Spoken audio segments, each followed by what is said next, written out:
She's the expert. Mamdo kwa shamuri yana maki. Jambo la mzungu aje. Ndukiri. Kwaje.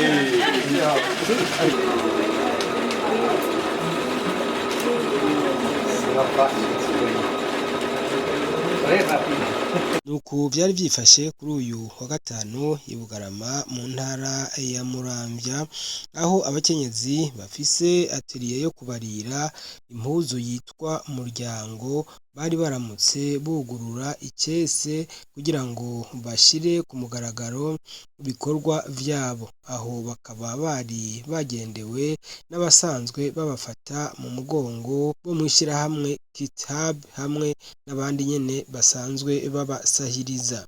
Imelda Nijimbere umukuru w'iyo atelier aravuga ingene bari basanzwe bakora kera kandi akanakenguruka ko ishira hamwe Kitab ribazaniye ibikoresho bigezweho vyo kubarira.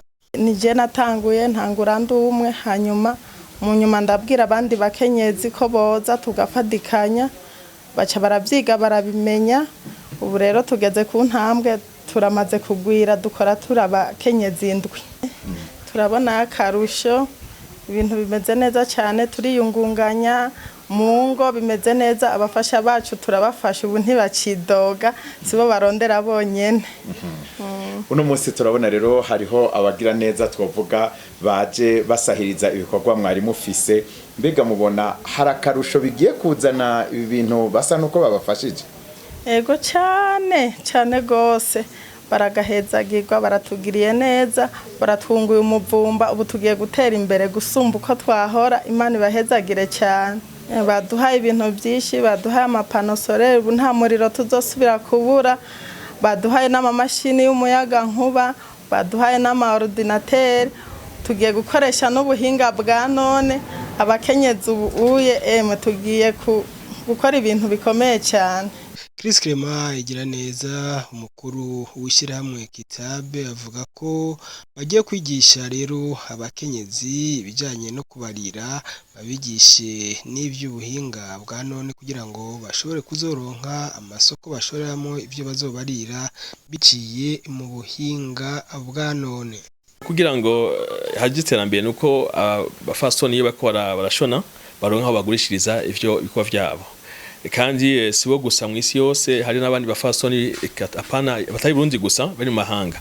Rero iyo ukoresheje ubuhinga bwa none bizotuma abafasoni bacu amama bacu bamenya ubundi buhinga buvuye hanze eka n'ibikwa vyawe bikamekana hose. Rero nico gituma twahisemo yuko dushiramwo ubuhinga bwa none n'umuyaga nkuba uvuye kuri kuzuba kugira ngo nabo nyine biteze. Iyi ni intango tugira turaba ingene abafasoni ngabo kuyunganya kugira ngo nabo bagende bafasha abandi bafasoni kuko kanasinda nibo bazokora igikorwa si twe turi abareresi gusa. Uyu mushitsi nawe nyene yari yaje kwifadikanya n'ishirahamwe Kitab akashimira amashirahamwe afasha abakenyezi mu kwiteza imbere. I also want to thank IEEE Tech for Good project that funded this work as well as my university, Villanova University, and of course Kitab for their support.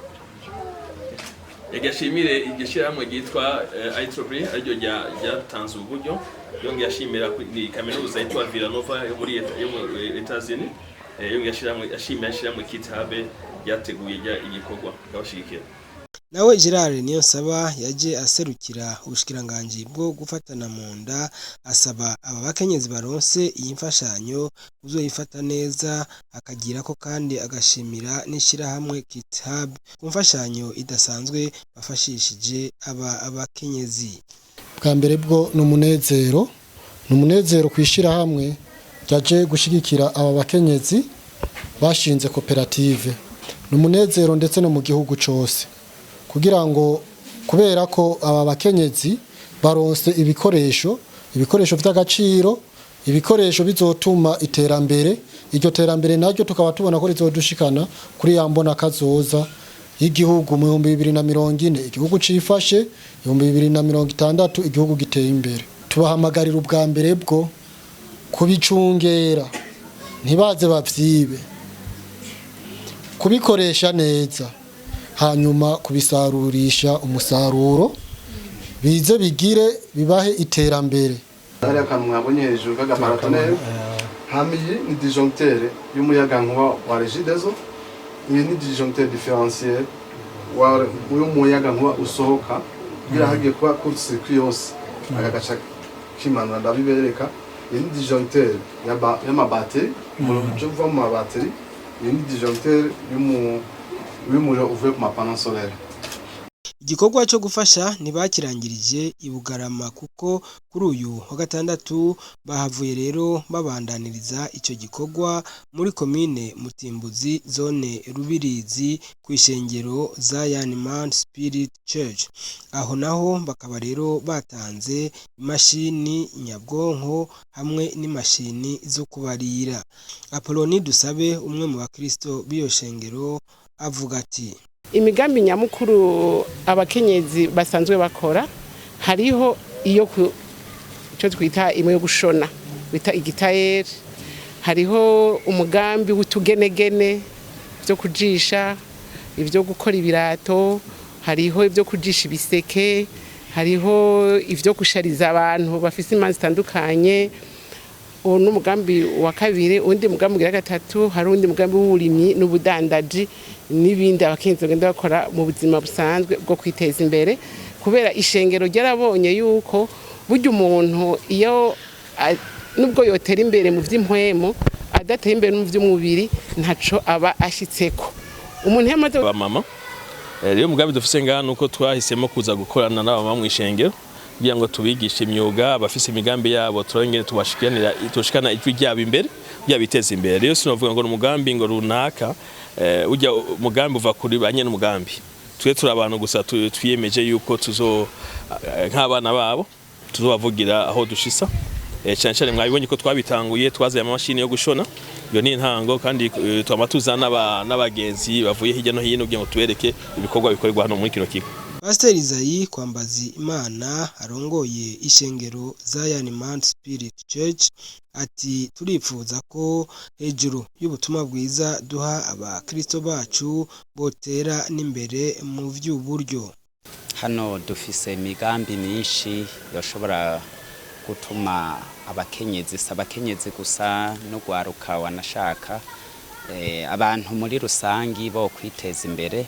Nivyo twifuza nivyo tunigisha n'abantu dukora dusenga kugira ngo byose bigende neza. Mwiyo ntumbero turafise imigambi myinshi ariko hariho mike twovuga ko hariho burimyi bufatikanije no kudandaza ibyo barimye, hariho gushona dukoresheje amamashini dokutire ndetse nico twokwita ari mu Kirundi utugenegene, harimo gushona impuzu, kudesa mu Kirundi n'utundi tuntu bashobora kudandaza ku isoko tukabaha amafaranga. Iyo niyo migambi mike muri myinshi dufise twashoboye kugira ngo twoherako.